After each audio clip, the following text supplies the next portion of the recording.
이강민의 잡지사 12월호 9번째 페이지.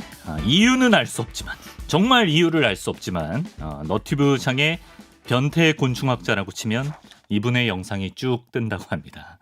이 시간 곤충의 변태에 대해 알려주실 갈로와 김도윤 작가와 함께하죠. 어서 오십시오. 네, 안녕하세요. 반갑습니다. 세상엔 수많은 변태들이 있고 그중에 뭐 몹쓸 변태들도 있겠습니다만 오늘은 곤충의 변태에 대해서 우리 갈로아 작가와 알아보도록 하겠습니다.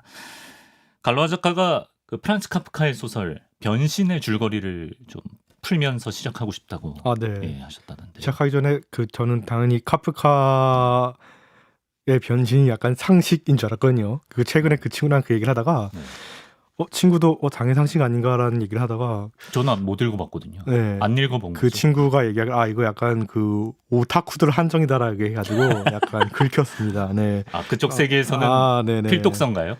그런 것 같습니다. 왠지 모르겠는데요. 네. 그 친구 어머니께서 이 잡지사 되게 애청자이기도 한데.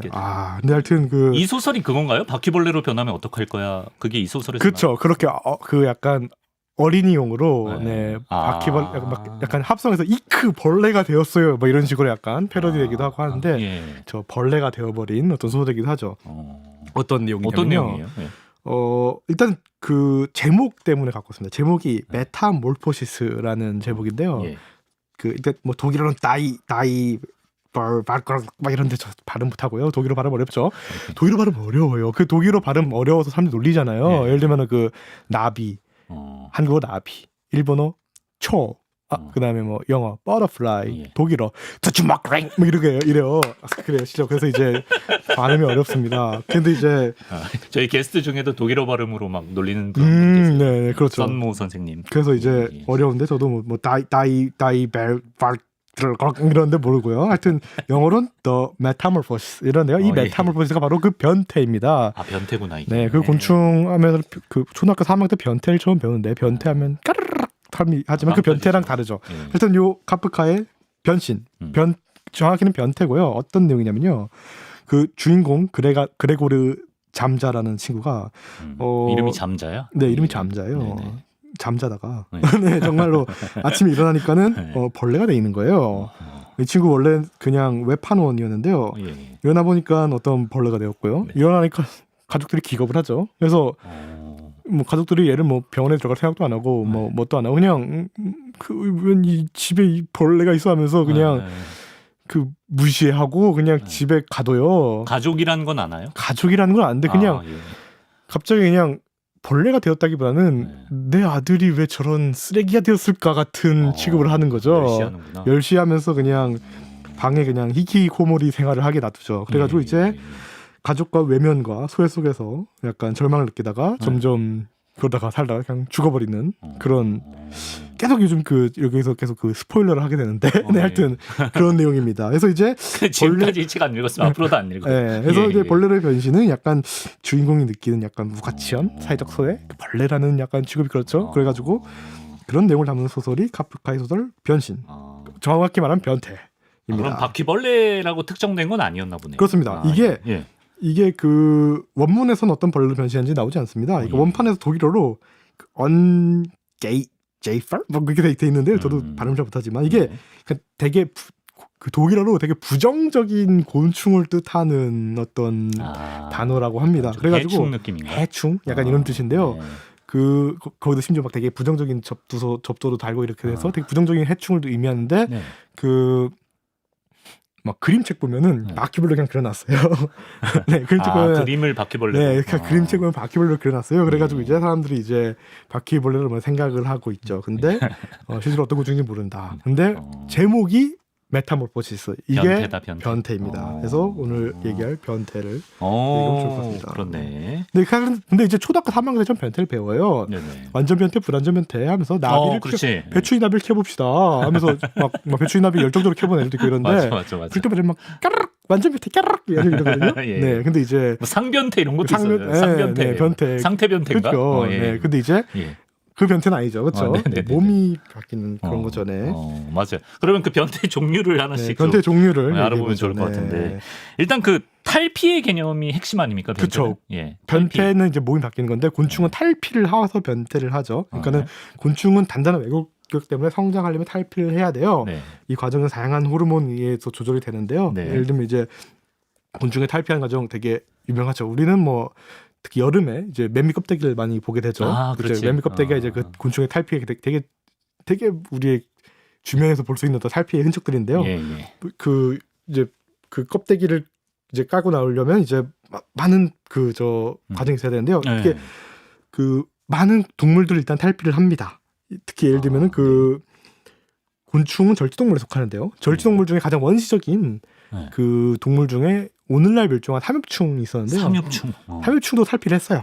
네, 그래가지고 이제 삼엽충들 화석 보면은 그냥 다 탈피 껍데기들만 엄청 많이 나옵니다. 아, 그래요? 네, 걔네들 탈피 엄청 많이 나. 근데 보면은 예. 그 곤충 보면 아주 매미 껍데기 보면 거의 이게 가끔 보면 저 군병인가 싶어지만 이게 보면 껍데기 아그작 껍데기잖아요. 맞아요. 이게 곤충은 아주 퍼펙트한 그 하나의 통짜 몸을 만들어놨는데 네. 옛날 그 곤충 그 삼엽충 보면은 한 조각 그냥 껍데기 바디 하나하나 떼는 것 같아요. 아, 좀 네. 분리된 상태로. 네, 마디 하나하나 분리된 것 같아요. 되게 느릿느릿하게. 예. 곤충 탈피를 하다가 네네네. 그 곤충쯤 되니까 완전 한 껍데기를 이렇게 쫙 뭐 멋있게 석고를 탈피하고. 부은 것처럼. 네, 그렇죠. 석고에서 너무 적나라하게 다 적나라하게 나오죠. 나오는 거죠. 예. 그리고 애초에 절지동물만 아니라 그 절지동물을 포함하는 수많은 주변 동물들이 있어요. 예를 들면은 뭐 절지동물에 되게 친구되는 그 뭐 완보동물이라고 완보동물. 완보? 네, 예. 느릿느릿한 느리게 걷는다? 완보동물인데 예. 그 흔히 말하는 물곰이라고 하죠. 일본명으로는 예. 뭐 곰벌레라고 해서 우주에 보낸. 그쵸 그거 뭐 예. 생존왕이라 부르는 걔네들 예. 걔네들도 이제 탈피를 하고요. 네네네. 그 다음에 이제 또 걔네 절지동물과 걔랑 함께 친척인 유조동물이라고 벨벳벌레라고도 부르는데 그 지렁이 다리처럼 생긴 애가 있어요. 네. 네, 걔네도 탈피를 하고요. 그다음에 뭐 새예동물, 동갑동물, 선형동물, 그러니까 연가시 같은 애들 탈피를 합니다. 네네, 선형동물, 유선동물 얘네들 다 탈피를 합니다. 그래서 탈피동물이라는 아예 거대한 그룹이 있습니다. 네, 걔네들이 다 탈피를 했고, 네, 그중에 탈피가죠. 네, 탈피하던 동물들이 다 있었고 거기에 절지동물도 탈피하고 곤충도 탈피하는데 곤충의 탈피를 보면 아주 우아하죠. 왜냐하면 우아하다. 네, 예. 탈피를 아예 원위에 쫙 하고 날개까지 뻗어나는 그런 멋있는 별로 안 우아한 그렇죠. 맞아. 특히 왜냐하면 예. 삼엽충 같은 애를 보면은 굉장히 어려웠던 것 같아요. 탈피하는 과정이. 그리고 막 막 가재 막 이런 애를 보면은 막 탈피하다가 막 곤충 같은 근데 절지동물 예를 보면 탈피하다 막 죽어요 보면은. 왜냐하면 그 굉장히 두꺼운 껍데기를 벗어나기가 어려운 일이고. 그래 죽을 수도 있구나. 그렇죠. 예, 어려운 힘들어서. 일이고 한데 예. 그 곤충들 같은 경우는 이걸 이제 좀 안전하게 하기 위해서 예, 여러 가지 장치를 만들어냈죠. 일단 대표적으로 매미 같은 경우 많은 메뚜기나 이런 데 보면 중력을 이용해서 이렇게 쫙 탈피를 하기도 하고 중력을 이용해서 네, 그 뒤로 이렇게 한 번에 쭉 늘어 탈피하는 경우도 있고 아니면 아예 안전한 방을 만들어서 뭐 장수풍뎅이나 네. 아니면 매미라죠 나방 이런 애는 아예 고치 같은 걸 아예 탈피 번데기 방을 만들죠. 예. 건드서 탈피를 하기도 하고 또 이제 뭐 아까 매미나 이렇게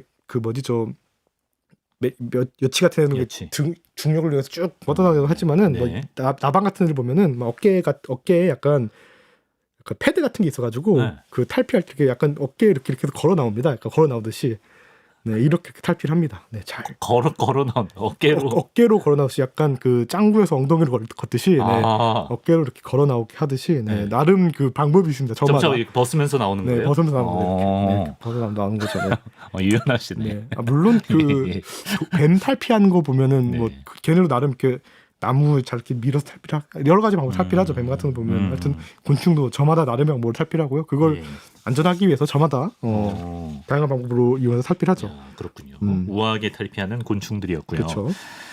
변태의 종류를 몇 가지로 좀 구분해 볼 수 있을 것 같은데 하나하나 좀 살펴보겠습니다. 그렇죠. 근데 그러니까 이렇게 탈피를 하면서 네. 변태가 일어나는 거죠. 근데 이제 변태를 하지 않는 애들이 있는 거죠. 마치 곤충 중에 마치 그냥 절지동물처럼 그냥 탈피한 이유가 아니 딱딱하니까 몸컵이 키워주려면 그냥 탈피를 하면서 커지는 건데요. 예. 그것도 되게 재밌는 그 법칙이 있습니다. 막 나방 애벌레들 탈피하면서 몸 크기 재보니까는 이게 탈피하면서 뻥튀기는 안 돼요. 한번 탈피하니까 뻥뻥뻥 커지지 않아요. 몸이 법칙이 있어요. 한 1.4, 0.7배 이상은 안 커져요. 몇 배. 네. 이전 사이즈가 0.7배 이상 안 커져요. 벌크업을 해도 벌크업은 한계가 안 돼요. 있다. 한계는 있어요. 그게 한 3엽충 이내에도 통해요. 어느 정도. 절지동물 내에서 어느 정도 통하는 법칙이 있어요. 그래서 계속 클레면 계속 꾸준히 탈피를 해야 되고요. 그래서 탈피하면서 몸이 커지는 건데 약간 손오공 점점 막 사이어인 됐다가 그쵸. 초사이어인 됐다가 약간 그런 느낌이네. 그렇죠. 계속 수련을 해야 돼. 꾸준히 해야 되는데 그렇게 곤충에서 몸이 밖에서 변태해야 되는데 되게 원시적인 곤충들 돌좀 여기 많이 나왔죠. 돌좀이나 좀벌레 보면은 탈피하지 않습니다. 네, 그런 애들 보면은 이제 무변태라 하고요. 그런 애들 보면은 전혀 그럼 태어나자마자 성체의 모습인가요? 아니요. 아니요. 왜냐면은 어느 정도 생식기가 갖춰져 있는 모습은 아니기 때문에 어린 시기는 있긴 하지만은 어느 정도 커지면은 이제 그래도 성충 같은 생식기 갖고 있는 성체 시기가 오고요. 그날 때 그런 무변태 애들이 있고요. 그 다음에 이제 날개 달린 곤충부터 이제 우리가 아는 완전 변태, 그다음에 불완전 변태가 나오는데요. 이건 이제 초등학교 3학년 때 배운 건 잘 알죠? 완전 변태 같은 경우는 까먹었어요. 아래에서 태어나서 처음에 약충 같은 게 있죠. 막 메뚜기 같은 애들 보면은 성충처럼 생겼는데 날개만 없는 거, 날개 싹같이 그냥 있다가 그냥 탈피하면서 커지다가 성충 때 날개가 쭉 자라가지고 성충이 되는 게 불완전 변태고, 완전 변태는 아래서 애벌레가 깨어나서 애벌레도 탈피를 하면서 커져. 그러다가 탈피를 하더니 번데기가 돼서 번데기 과정이 있다가 탈피해서 성충이 어른벌레가 되는 게 완전 변태죠. 불완전과 완전 변태의 차이의 핵심은 번데기 과정인가요? 그렇죠. 그리고 완전 변태는 번데기를 거친다. 나비처럼. 애벌레도 있죠. 애벌레도 있고.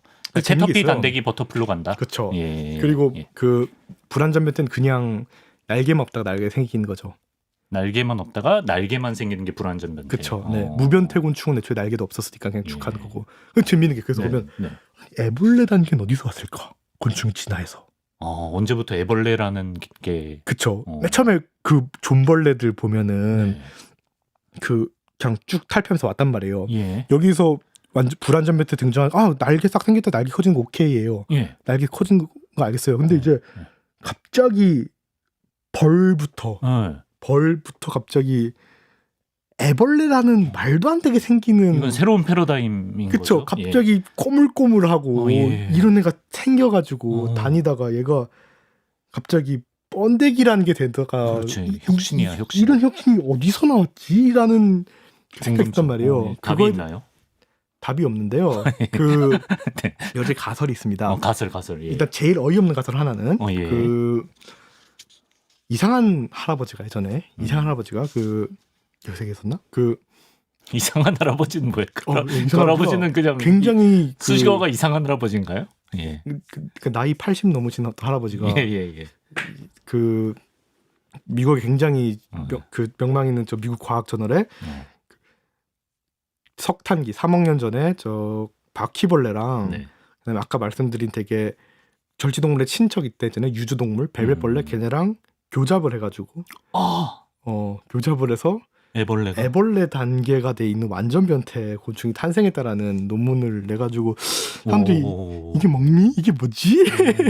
이런 논문이 몇 써진 거지? 말이 되는 거예요? 아니 말도 안 되죠. 말이 될 수 없는 거예요. 말이 될 수 없는 거죠. 다른 문이에요. 다른 동물문이에요. 완전 다른 동물이에요. 절지동물도 아닌 애들이에요. 그래서 이게 어떻게 논문이 되는 거지? 그게 될 수 있던 이유 중 하나는 미토콘드리아 세포 내 공생설 주장했었던 분께서 림바굴리스께서 이제 그 저널에 낼 수 있게 이렇게 연결을 해주셔가지고 나왔던 건데 인맥으로 냈다. 그 저널은 그렇게 할 수 있어요. 그래가지고 이제 그런 말도 안 되는 게 한 번 나왔고 나왔고요.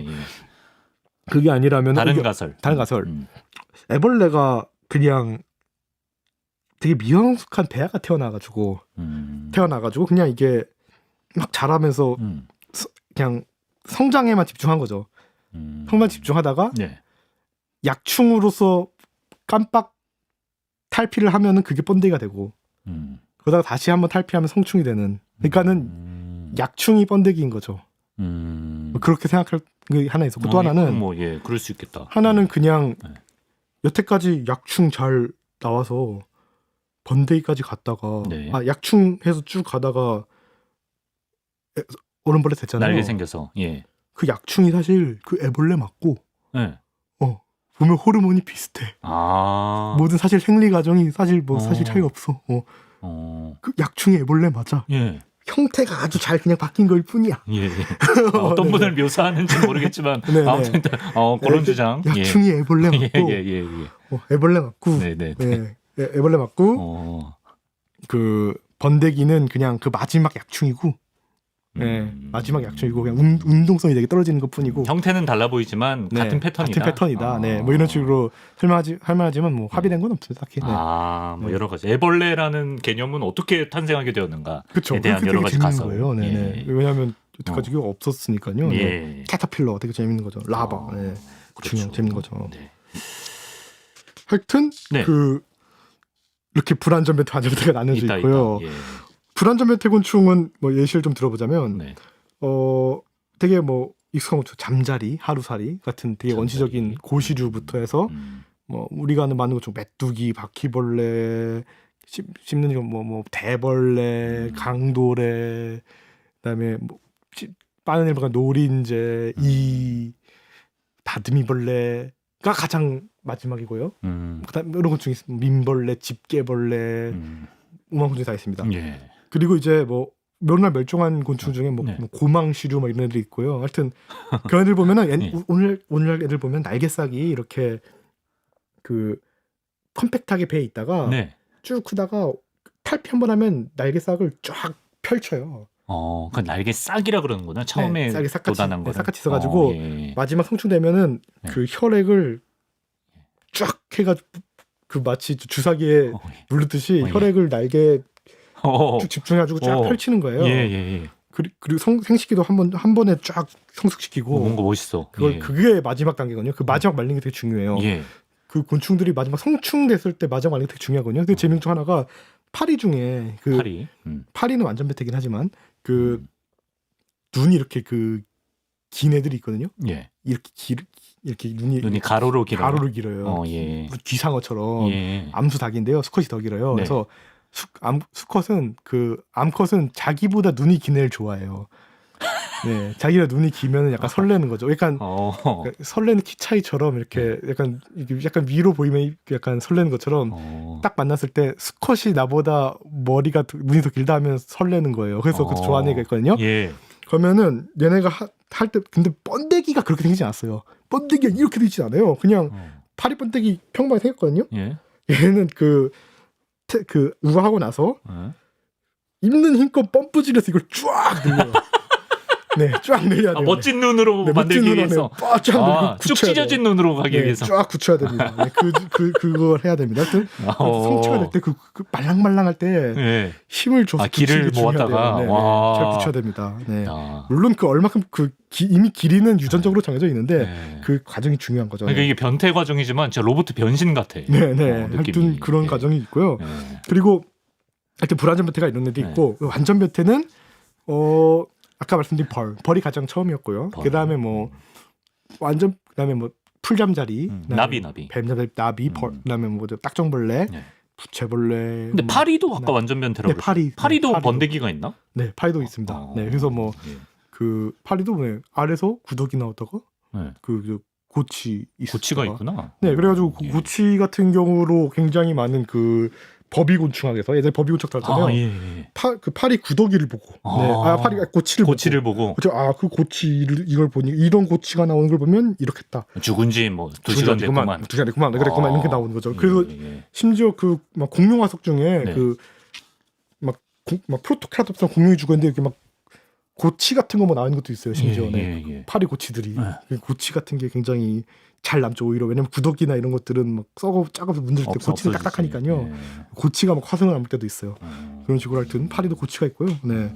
그리고 하여튼 뭐 그다음에 뭐 저 파리도 밑들이 뭐 날도래 뭐 오만 또 이제 다양한 곤충들이 벼룩도 그 애벌레 번데기 이게 있다는 게 재밌죠. 그래서 이제 다양한 곤충들이 완전 변태가 있죠. 그래서 우리가 아는 곤충의 85%가 완전 변태 곤충이라고. 그렇죠. 그게 되게 재밌는 게 오늘날 대부분 곤충을 완전 변태를 해요. 그러니까 예전에는 다 불완전 변태였는데 완전 변태 곤충이 석탄기, 그러니까 3억 년 전 이쯤 일어났거든요. 근데 오늘날 대부분을 차지하고 있다는 거는 굉장히 좋다는 거죠, 이게. 그렇죠. 그게 선택 굳어졌다는 거죠. 나중에 나왔는데 남았다는 이게 거죠. 대부분 예. 찾다는 게 되게 좋다는 거죠. 예. 이게 뭐가 좋지? 그 이유는 일단은 뭐 여러 가지 설명되는데요. 하나는 그 생태적으로 많이 그 분산되어 있다는 거, 그러니까 분산 투자가 돼 있다는 거죠. 그래서 예를 들면은 뭐 사슴벌레를 키워본다면 예. 사슴벌레는 어릴 때 그 막 톱밥이나 나무를 먹어요. 네. 거기다가 성충이 되면은 이렇게 막 그 수액을 핥아 먹어요. 아, 네. 그래서 어른벌레랑 그 아이랑 네. 서로 그 밥그릇을 두고 싸우지 않아요. 아, 그러네. 먹는 게 먹는 다르니까. 게 다르니까는. 근데 메뚜기는 계속 풀만 먹어요. 아, 예. 엄마가 풀을 다 먹어버렸어요. 아, 그럼 애는 애는 못 먹어요. 이거 풍족하면 상관없는데 분리할 수 있네. 만약에 환경이 바뀌어버리면 그럴 수 있죠. 그리고 막 번데이 가정이나 뭐 이런 애벌레 가정 이런 게 있다 보니까 예. 그런 데서 그냥 그 막 이상한 데 들어가 숨어 있거든요. 예. 그러다 보니까 또 안전하게 뭐 잘 숨어 있는 것도 있고, 그리고 막 겨울 같은데 오히려 그 막 동면하는 것도 되게 유리한 점도 있고 이래가지고 그 완전 메테가 되게 좋은 점이 맞죠. 그리고 하여튼 예, 또 예. 그렇죠. 번데기가 되게 휴면 환경에 되게 잘 버티는 장점 같은 게 있죠. 휴면. 네.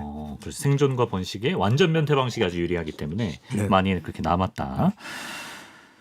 끝으로 아주 특별한 변태 유형이 있다고 합니다. 이건 전 처음 들어봐요. 과변태라는 게 있나요? 네, 그 하이퍼 메타볼포시스 이렇게 부르는데 지나칠 과자. 네, 지나칠 과. 이건 파브르도 그 관찰에서 막 쓴 게 있었어요. 예. 그 메타몰포시스 그다음에 이제 하이퍼 메타 뭐 이러는데 그 완전 변태는 아까 막 알에서 예. 애벌레, 번데기 이렇게 성충 이러잖아요. 예. 근데 애벌레 단계가 적어도 2가지 모드가 있는 거예요. 그래서 네. 그 보통은 그 처음 깨어났을 때는 굉장히 활달한 어떤 막 다리가 발달돼 있는 이상한 애벌레가 있어요. 처음에 활달한 다양한 애벌레가 있어요. 예. 네. 그거를 네. 뭡니까?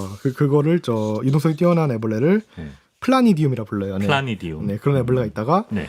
나중에 그 보통 막 기생을 하거든요, 걔네들이. 기생을. 네, 뭐 가래나 뭐 뱀자, 풀자, 사마귀 부치 뭐 이런 데 그러는데요. 예.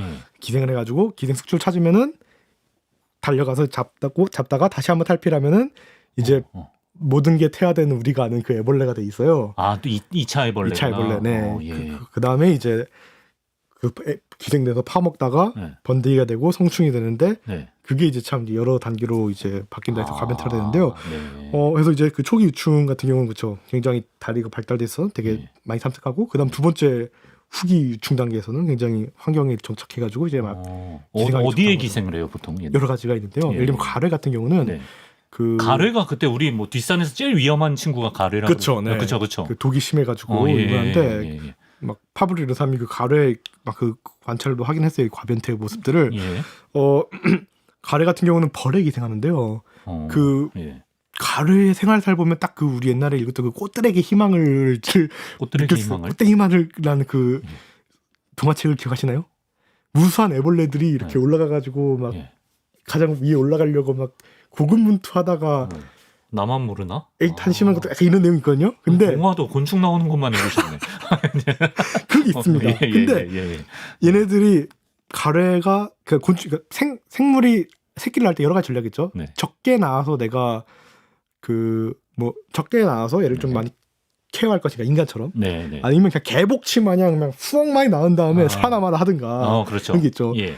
그 가래는 개복치 마냥 일단. 수백 마리 낳은 다음에 살아남아라 식이에요. 예. 가래가 새끼를 엄청 많이 낳습니다. 네. 그러면은 얘네가 그 벌이 기생하거든요, 보통. 네. 그러면은 그 기생하는 그냥 벌이 오실 때까지 그냥 엄청 많은 가래 애벌레들이 이렇게 조그만데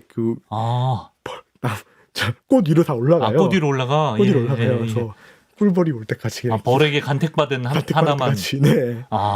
벌에게 올 때까지. 네.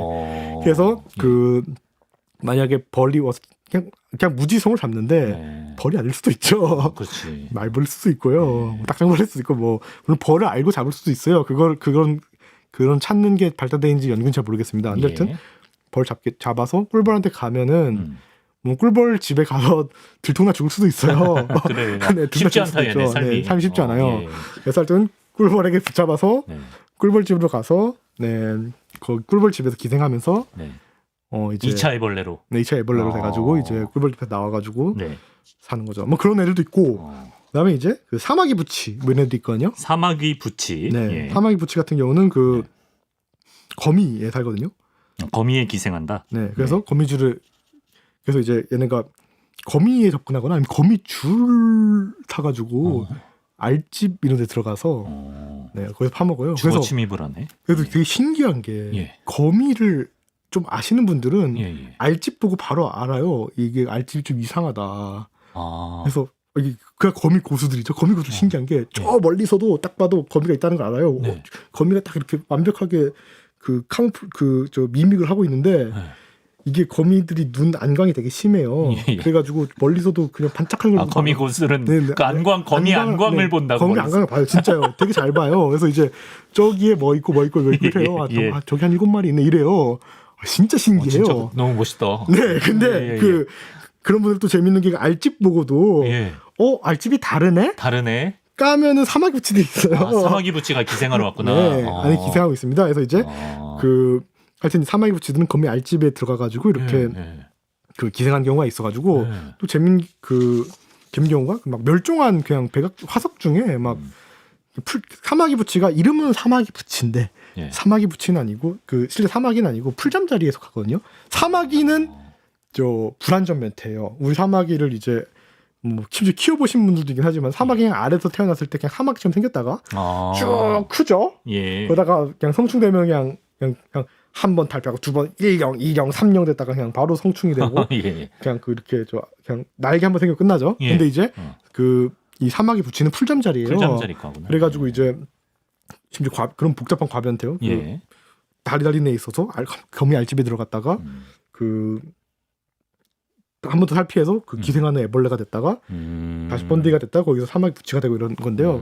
그래서 그걸로 되게 재밌는 연구 중 하나가 막 화석으로 나온 막 어떤 풀잠자리가 있었거든요. 예. 풀잠자리가 과거 영광의 순간이 있죠. 그러니까 지금 풀잠자리는 되게 이상한 애긴 하지만 물론 지금 풀잠자리 뭐 이쁜 애들 많아요. 이전 나비같이 생긴 애들도 있고 막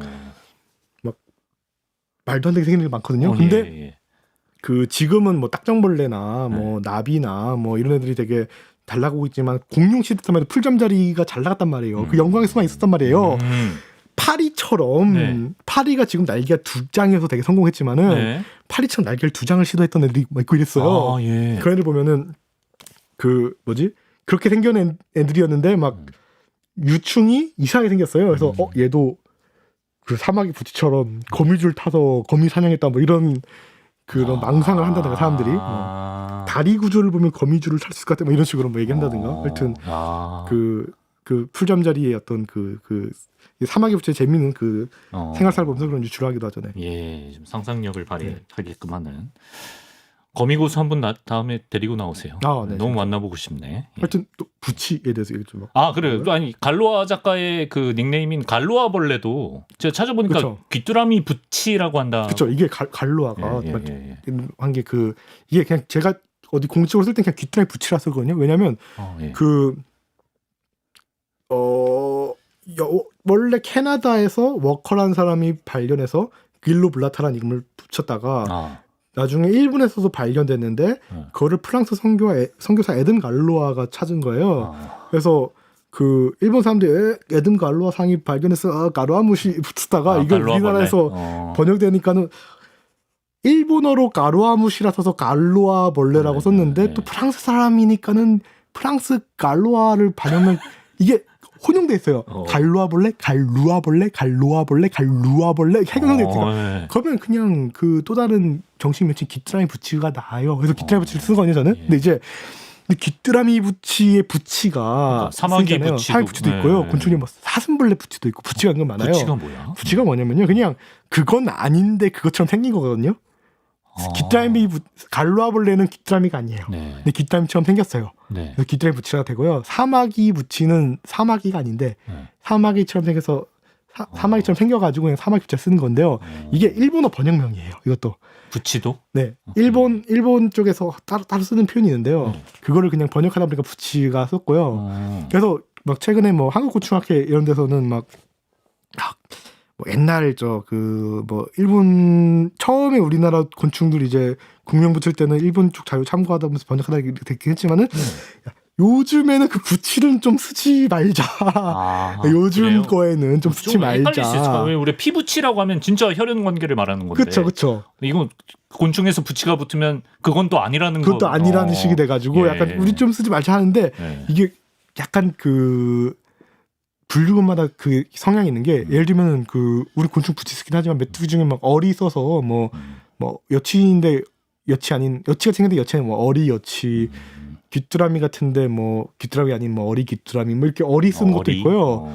식물 보면은 네. 오히려 나도 쓰잖아요. 나도 밤나무, 너도 밤나무. 너도 밤나무. 그쵸. 나도 밤나무. 네, 나도 밤나무. 그다음에 뭐 그 새 보면 사촌 써요. 할미새 사촌, 느시 사촌, 그리고 사촌을 이런 식으로 분류군마다 그거와 같은데 그거 같지 않은 거에 대해서 쓰는 저만의 표현이 있거든요. 그렇구나. 그렇죠. 그래서 재밌다 이거. 약간 사람들끼리 이런 거 사람들끼리 자조적인 사람 그 표현이 넌 사람도 아니야 이럴 때마다 넌 사람 부치다. 너도 나도 사람 어리 사람 부치 이렇게 사람 부치 사촌. 인간 사촌이야. 그렇죠. 인간 사촌이야 이런 거죠. 인간도 아니야. 그렇죠.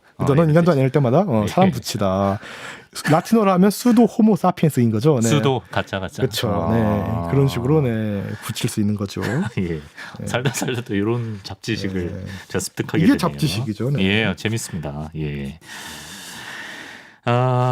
완전 변태, 불완전 변태만 알고 있었는데 뭐 과변태도 있고 뭐 여러 가지 변태, 다양한 방식의 변태에 대해서 오늘 알아봤습니다. 갈로아 김도윤 작가와 귀뚜라미 부치 김도윤 작가와 함께 해봤습니다. 작가님 말씀 고맙습니다. 네.